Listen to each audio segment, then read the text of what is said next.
Расте револтот и загриженоста кај жителите во Гостивар, бидејќи речиси еден месец гори отпадот во депонијата Русино, а чадот се шири и низ градот. Секојдневно преку социјалните мрежи се објавуваат фотографии и видеа на кои може да се види дека состојбата е сериозна и бара итна интервенција. Екологистите се сомневаат дека ѓубрето намерно се пали и бараат да се најде локација за депонија со стандарди.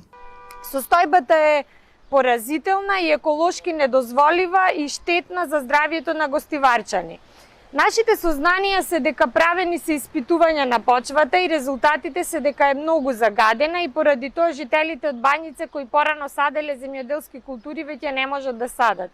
Има снимки од Сушичка река во која тече кафеава загадена вода.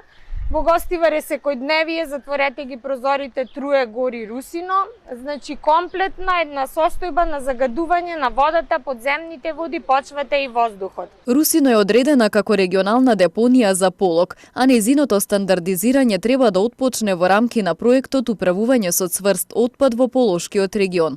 Општинските совети требаше до крајот на овој месец да именуваат членови на управниот и на надзорниот одбор на заедничко јавно предпријатие Русино Полог, но постапката најпрво беше одложена поради пандемијата, а сега дополнително поради одржувањето на парламентарните избори. Согласно избирачкиот законник, во време на изборни кампањи забрането е да се именуваат членови во управни одбори.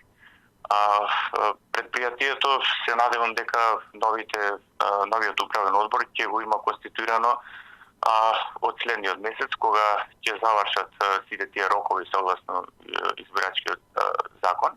И откако ќе го имаме новиот управен одбор, на првата конститутивна седница ќе го изработи статутот на јавното предпријатие и по пат на јавен оглас ќе се избере директорот.